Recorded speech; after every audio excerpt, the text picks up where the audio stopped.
गर्मियों में कूलर और रूह अफ़ज़ा, दिलों में सुकून और लहू में मिजाज। पर आजकल राजनीति में घुला है खटास का स्वाद।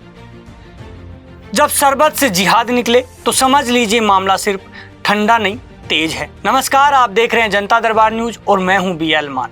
आज हम बात करेंगे उस बाबा की जिनकी पगड़ी के नीचे कभी काला धन वापस लाने की लड़ाई उबलती थी, जिनकी भाषा में योग था, व्यापार नहीं। लेकिन अब वही बाबा योग से ज़्यादा प्रचार में और प्रचार से ज़्यादा विवाद में है। आज की हमारी खबर एक ऐसे विवाद की है जो शरबत की मिठास से शुरू होकर समाज की कड़वाहट तक जा पहुंची है। तो चलिए डूबते हैं इस कहानी में। ये कहानी शुरू होती है एक वीडियो से जो योग गुरु बाबा रामदेव ने अपने पतंजलि प्रोडक्ट्स के जरिए दुनिया के सामने रखा। इस वीडियो में रामदेव ने एक शब्द का इस्तेमाल किया, शरबत जिहाद। हाँ, आपने सही सुना, एक शरबत जो गर्मियों में प्यास बुझाता है उसे रामदेव ने जिहाद का रंग दे दिया। लेकिन आखिर क्या है ये पूरा मामला, चलिए शुरू से समझते हैं। और गर्मियों में अरे प्यास बुझाने के लिए क्या इस सॉफ्ट ड्रिंक के नाम पर ठंडा मतलब टॉयलेट क्लीनर पीते रहते हैं। एक तरफ टॉयलेट क्लीनर का प्रहार, जहर, दूसरी तरफ शरबत के नाम पर एक कंपनी है जो शरबत तो देती है, लेकिन उस शरबत से जो पैसा मिलता है उससे मदरसे और मस्जिदें बनवाती। ठीक है, उनका मजहब है, लेकिन आप यदि वो शरबत पिएंगे तो मस्जिद और मदरसे बनेंगे। और पतंजलि का गुलाब का शरबत पीते हैं आप, ये शरबत पिएंगे आप तो गुरुकुल बनेंगे, आचार्य कुलम बनेगा, पतंजलि विश्वविद्यालय, भारतीय शिक्षा बोर्ड आगे बढ़ेगा। इसलिए मैं कहता हूँ ये शरबत जिहाद भी, जैसे लव जिहाद, वोट जिहाद चल रहा है ना, ऐसे शरबत जिहाद भी चल रहा है। तो लो, आपको इस शरबत जिहाद से बचाना है तो सब तक ये शरबत में माने इससे टेस्टी फ्रेशनेस, ऐसे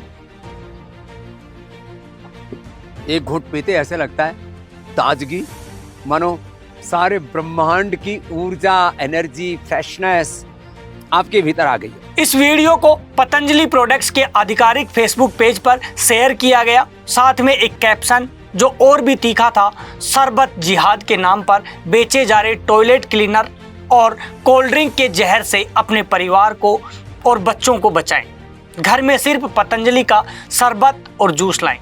ये वीडियो 3 अप्रैल 2025 को शेयर हुआ और देखते ही देखते सोशल मीडिया पर आग की तरह फैल गया। फिर क्या था, सोशल मीडिया जल उठा। एक तरफ हिंदुत्व की ढाल उठी, दूसरी तरफ सांप्रदायिक जहर की आलोचना हुई।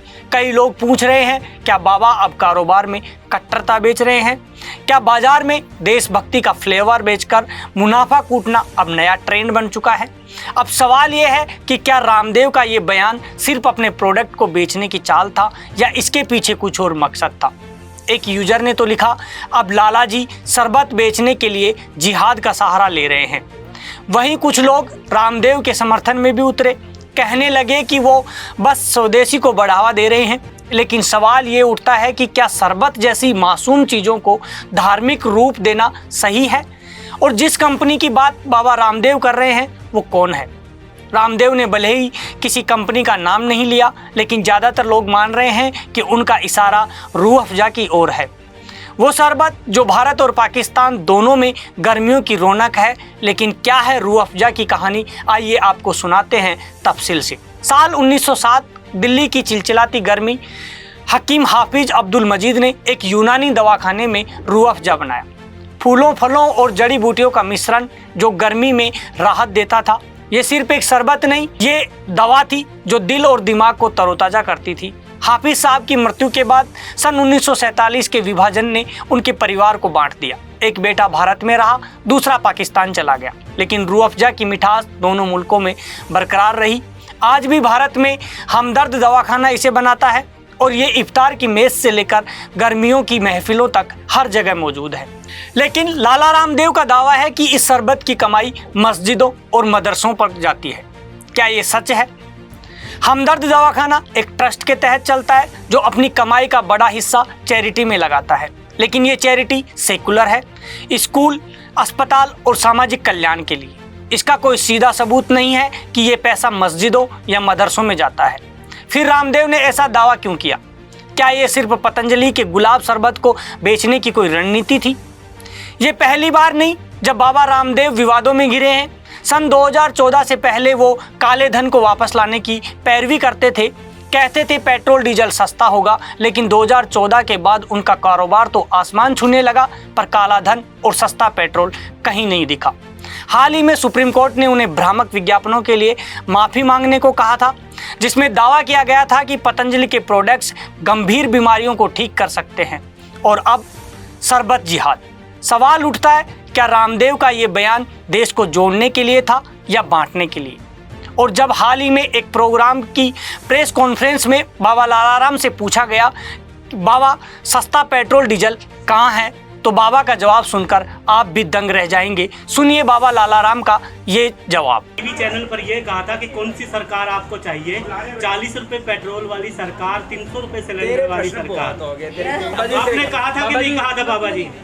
मैंने कहा था पूछ पड़ेगा मेरी आदमी कुछ में कह रहा भाई ऐसे प्रश्न मत पूछो। मैं तेरे प्रश्नों का उत्तर देने के लिए कोई ठेकेदार है कि तू जो भी पूछा मैं उसका उत्तर दूं? एक मिनट, सभी टीवी चैनल पर आप ही की बाइट चली थी और लोगों ने अरे विश्वास भाई किया। मैंने दी थी और अब नहीं देता, कर ले क्या करेगा? चुप हो जा, अब आगे से पूछेगा तो ठीक नहीं।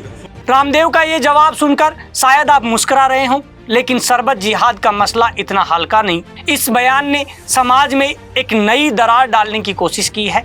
एक शरबत जो सदियों से हिंदुस्तान की गंगा जमुनी तहजीब का हिस्सा रहा, उसे धार्मिक रंग देना क्या सही है?